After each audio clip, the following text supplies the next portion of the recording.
Semangat pagi semuanya. Kita bertemu lagi untuk mengikuti cerita yang penuh hikmah. Selamat mengikuti. Jangan lupa untuk like, komen dan subscribe ya. Gratis kok. Pernahkah kalian membayangkan sebuah tempat yang tidak ada di peta? Sebuah lembah tersembunyi yang penuh misteri, rahasia kuno, dan petualangan yang tidak pernah terduga? Inilah cerita yang berjudul Rahasia Lembah Tersembunyi, kisah 4 sahabat, Raka, Lina, Bayu, dan Sari, yang menemukan jalan menuju tempat yang hilang. Semuanya dimulai di sebuah hutan, ketika mereka menemukan sesuatu yang seharusnya tidak ada di sana. Hari itu, keempat sahabat sedang menjelajah hutan di dekat desa mereka. Namun, sesuatu yang tidak biasa menarik perhatian Raka. Sebuah batu besar, tertutup lumut, dengan simbol aneh yang terlihat seperti peta. Apa ini? Gumam Bayu sambil menyentuh ukiran itu. Lina yang cerdas mulai mencatat simbol-simbol itu di buku kecilnya. Sepertinya ini bukan sembarang ukiran. Ini petunjuk.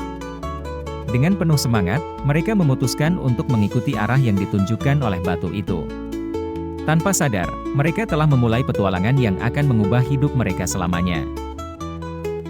Mengikuti petunjuk dari batu, mereka berjalan semakin jauh ke dalam hutan. Pepohonan semakin rapat, dan udara menjadi lebih dingin. Suara burung dan gemerisik daun membuat suasana semakin menegangkan. Aku merasa, kita sedang diawasi, bisik Sari. Mereka terus berjalan hingga tiba di sungai yang deras.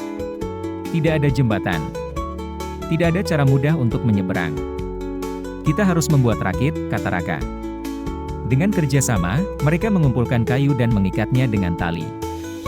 Mereka tahu, ini baru permulaan. Dengan rakit seadanya, mereka mulai menyeberangi sungai. Arus deras mengguncang rakit mereka, membuat mereka harus berpegangan erat. Tiba-tiba, "Awas!" teriak Lina. Sebuah batang pohon besar hanyut ke arah mereka. Raka dengan sigap mendayung ke samping, tetapi arus semakin kuat. Rakit mereka terombang-ambing, dan Bayu hampir jatuh.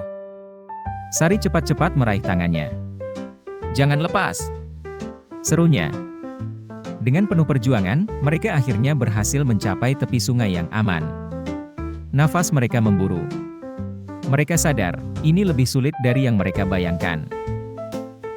Setelah melewati sungai, mereka menemukan sesuatu yang tidak biasa, sebuah gua besar dengan ukiran simbol yang mirip dengan yang ada di batu pertama. "Ini pasti bagian dari petunjuk," kata Lina, matanya berbinar. Tanpa ragu, mereka masuk ke dalam gua. Cahaya senter mereka menari di dinding gua yang penuh dengan gambar kuno. Tiba-tiba, terdengar suara gemuruh dari dalam. "Apa itu?" Bayu mundur ketakutan. Sari menunjuk ke lantai. "Lihat, ada jejak kaki. Sepertinya, bukan kita yang pertama sampai di sini." Mereka saling berpandangan. Apakah ada orang lain di dalam lembah tersembunyi ini? Mereka melangkah lebih dalam ke dalam gua. Suasana semakin sunyi, hanya suara tetesan air yang terdengar. Saat mereka melewati sebuah lorong sempit, tiba-tiba terdengar suara klik, dan boom. Batu-batu besar mulai runtuh. "Lari!" Raka berteriak. Mereka berlari secepat mungkin, menghindari bebatuan yang jatuh. Bayu hampir terjebak, tetapi Lina menarik tangannya tepat waktu.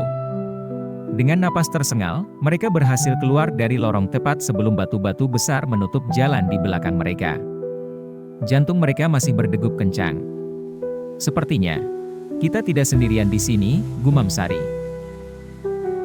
Setelah keluar dari gua, mereka terkejut.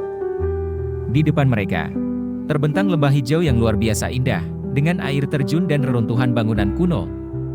"Astaga, kita benar-benar menemukan tempat tersembunyi," seru Bayu. Di tengah lembah, mereka melihat sebuah menara batu dengan simbol yang sama seperti di peta mereka. Apakah itu tujuan akhir mereka? "Kita harus mencari tahu apa yang ada di sana," kata Raka penuh semangat. Namun, mereka tidak menyadari. Seseorang mengawasi mereka dari balik pepohonan. Saat mereka mendekati menara, suara gemuruh terdengar dari balik pepohonan.